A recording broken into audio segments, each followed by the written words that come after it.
Magandang araw mga mag-aaral na grade 10. Ngayong araw na ito ay magsosolve tayo ng learning task 2B, numbers 1 to 5 on page 10.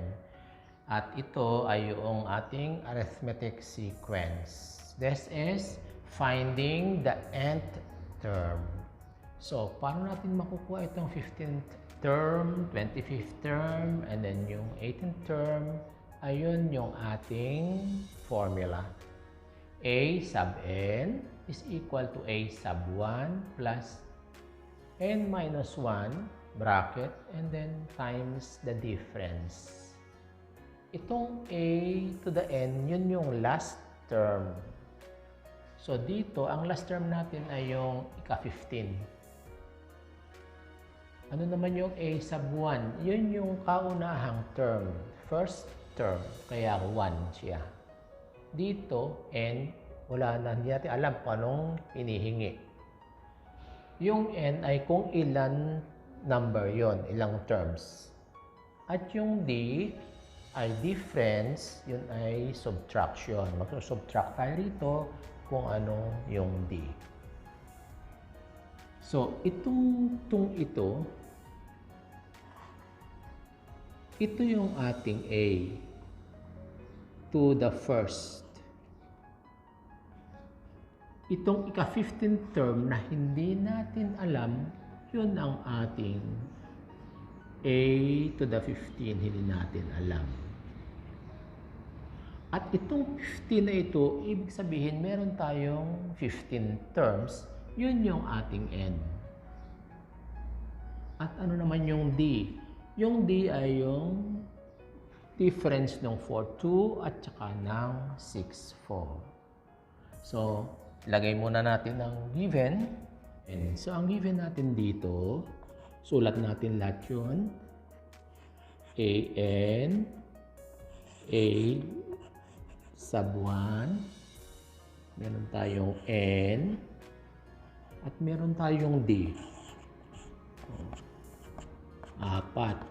Apat yan. So, kailangan isa lamang ang unknown para ma-solve natin. So, ang a to the n natin, yun na nga pinasosolve sa atin, ay yung ika-15th term. So, yung n na ito, mapapalitan siya ay magiging 15. So, a sub 15, sapagkat pinakukuha sa atin yung ika-15th term. So, ano yun? Hindi natin alam. Yun ang ating kukunin, unknown. A sub 1 ay yung kaunahan na number, na term, which is 2. O, ilagay natin 2 rito.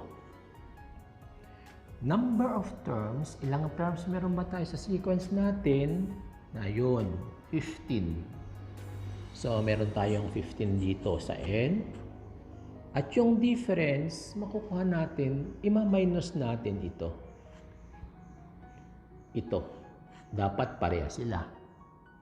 So, 4 minus 2. Hindi 2 minus 4. Laging ito minus yung nasa kaliwa.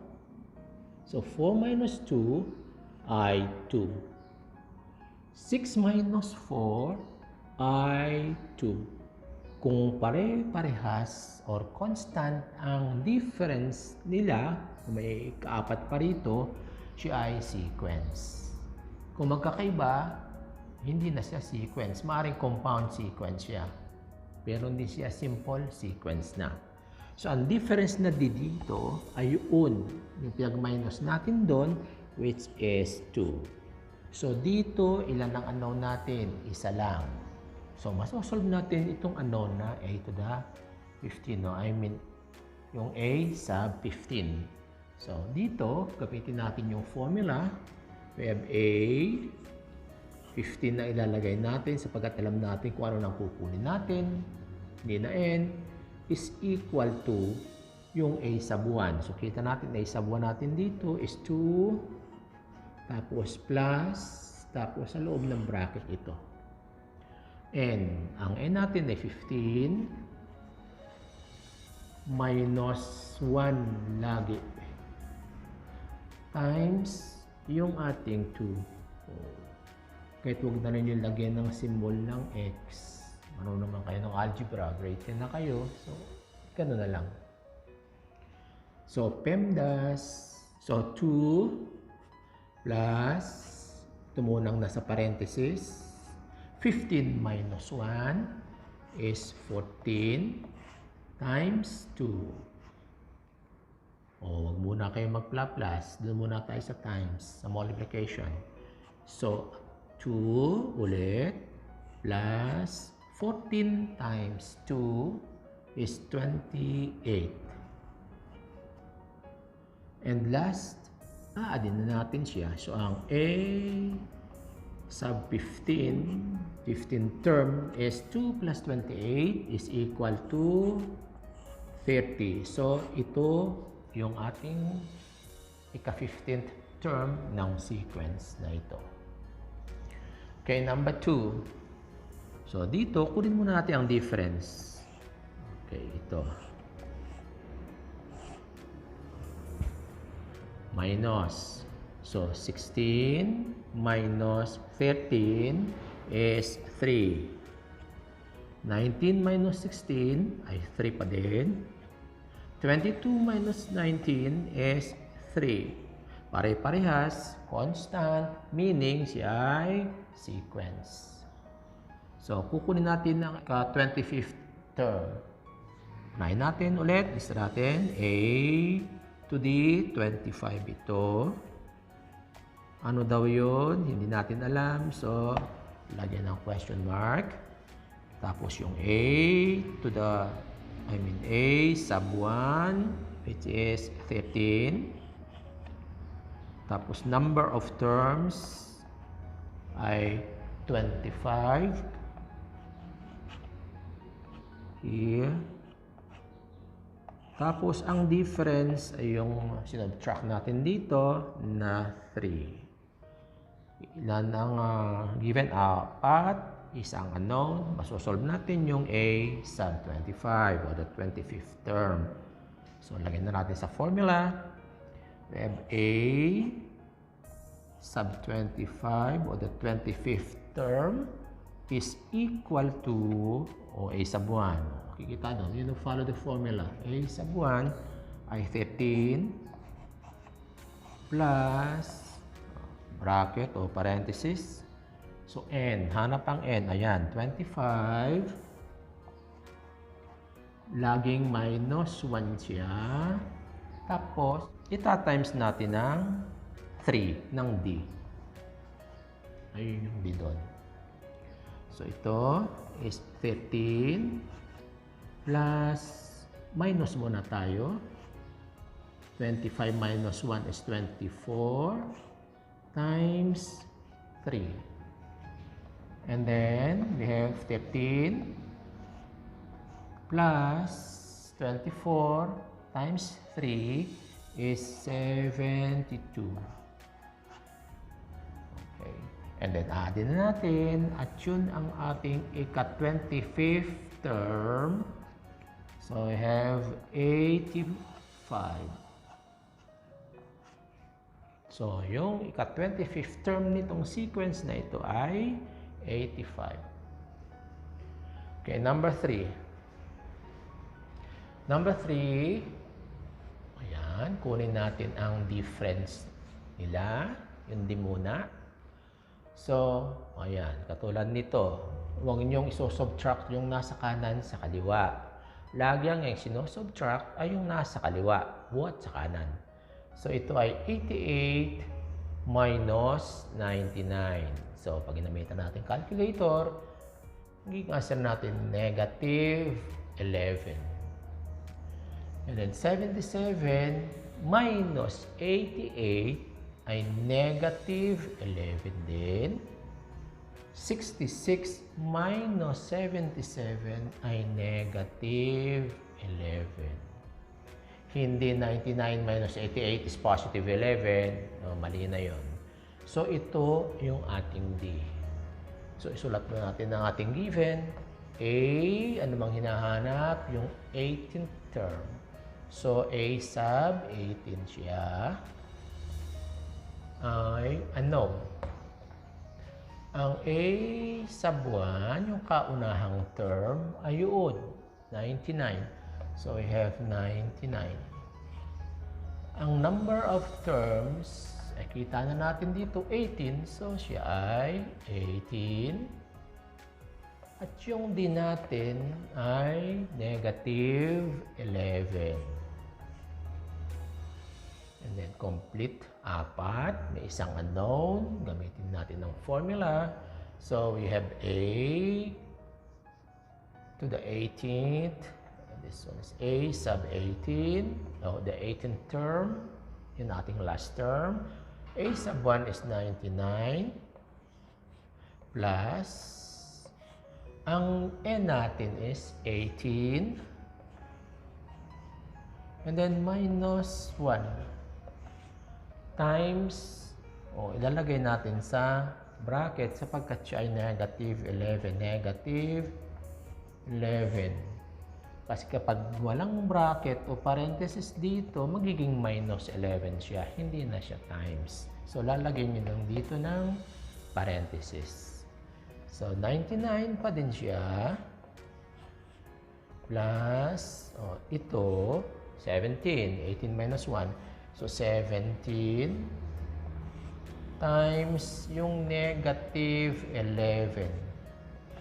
So, dito, kailangan ang knowledge ninyo ng signed numbers.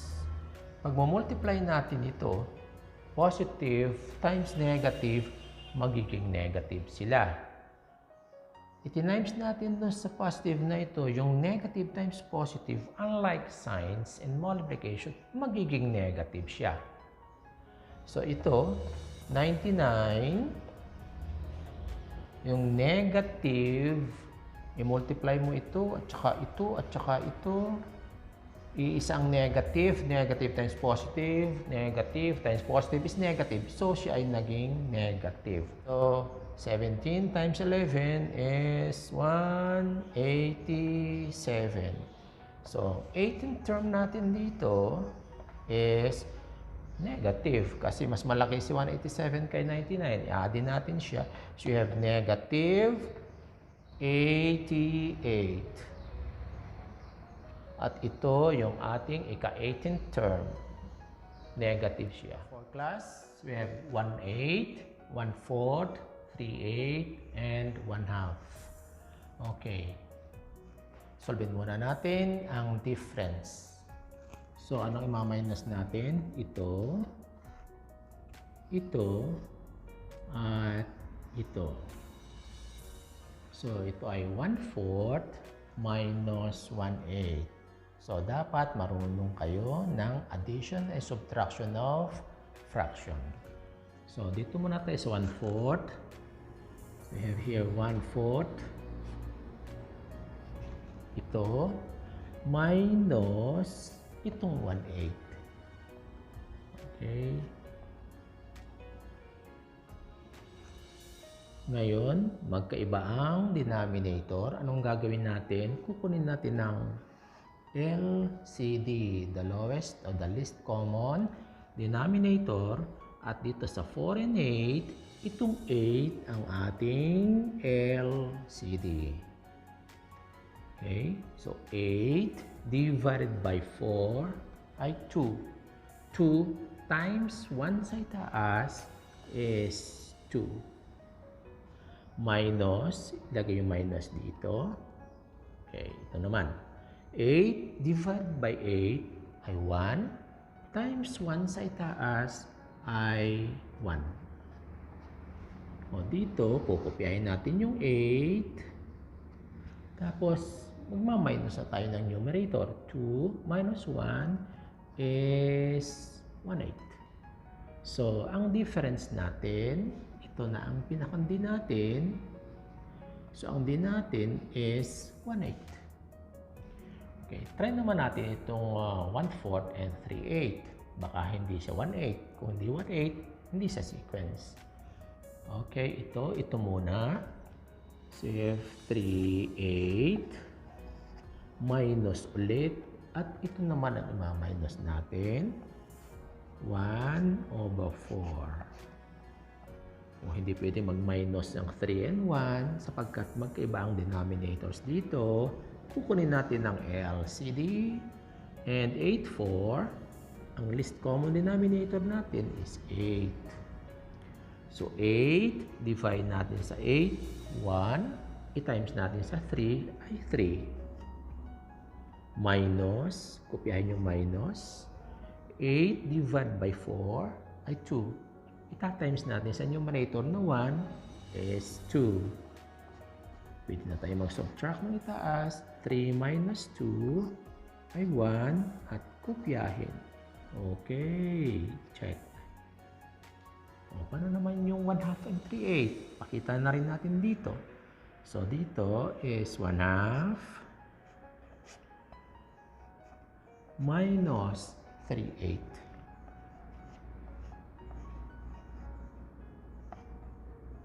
Okay, 2 and 8. Ano ang LCD? 8. So, 8 divided by 2 ay 4. 4 times 1 sa itaas is 4. Kopya yung minus. 8 divided by 8 is 1. Times 3 is 3. So, 4 minus 3 is 1. Kopya yung 8. Check ulit. Yung ating difference, pare-parehas, constant. Therefore, siya ay sequence, linear sequence. So, lagyan na natin ang ating mga given. So, ang A to D, anong hinahanap natin? Yung ika-20th term. So, A sub 20. Hindi natin alam. So, question mark siya. A to the first. O A sub 1. Yung unang term. Ay, ito ang unang term. 1/8. So, ilagay natin is 1/8. Ano ang difference? So, lagyan natin difference. Itong 1/8. Yun ang ating D. So, 1/8. Anong N natin? Ilang number of terms meron tayo? So, 20. So, meron tayong 20 terms. 1, 2, 3, 4. Isang unknown. Masosolve na tayo. Okay? A sub n, a to the 20. So, dito natin ilagay class. A to the 20. Oh, kasunod, a sub 1. Anong a sub 1 natin? Is 1/8. So, 1/8 plus ilang number of terms natin? 20. Yun ang n. Minus 1 times anong difference? 1/8. So, we have 1/8 times 1/8. Okay. 1/8 pa rin equals ito plus okay, 20 minus 1 is 19.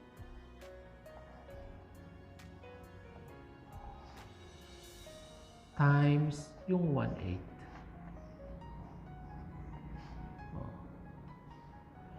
Okay. So, ito ay 1/8 plus pag pinag-times natin ito, bali ito ay over 1. And then, no problem sa sign. Positive. Wala naman negative. Kaya positive siya. So, ito times sa taas, ito times sa baba.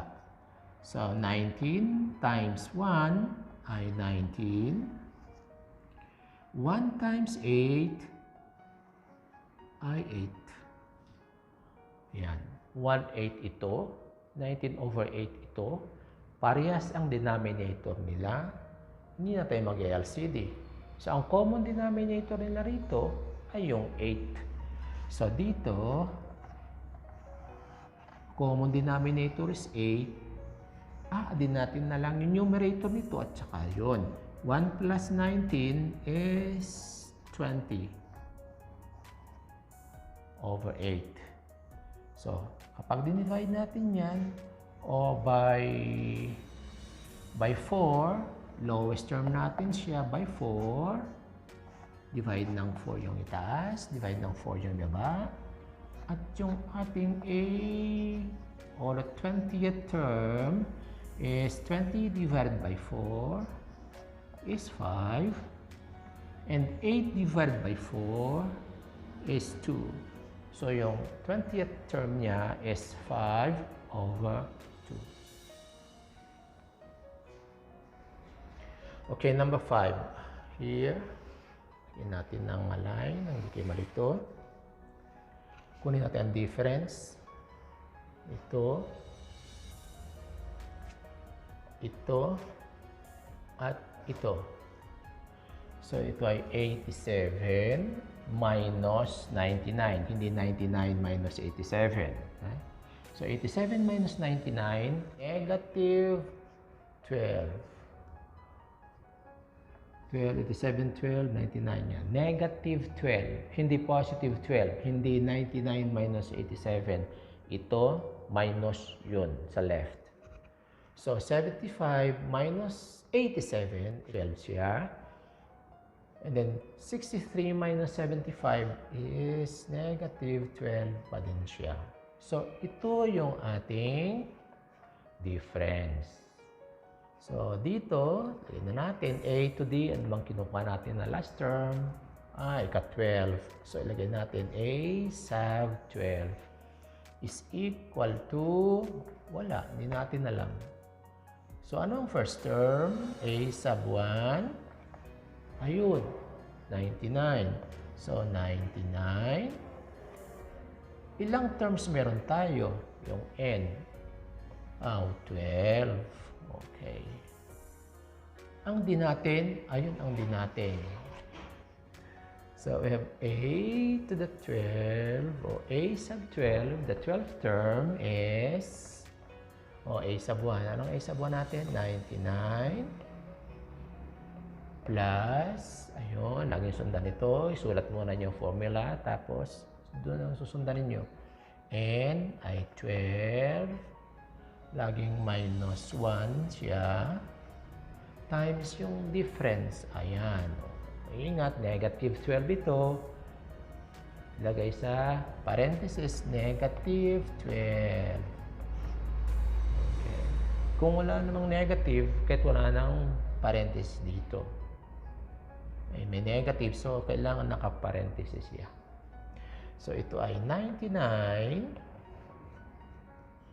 plus, mag-minus muna tayo na hindi malito. 12 minus 1 is 11. Okay, times negative 12 equals 99. Positive times negative. So, ito ay negative or minus. So, 11 times 12 is 132. So, ang ating 12th term, dito pa lang, mas malaki ang 132, which is negative. Pag pinag-add natin siya, siya ay magiging negative 33. And this is our final answer, the 12th term of this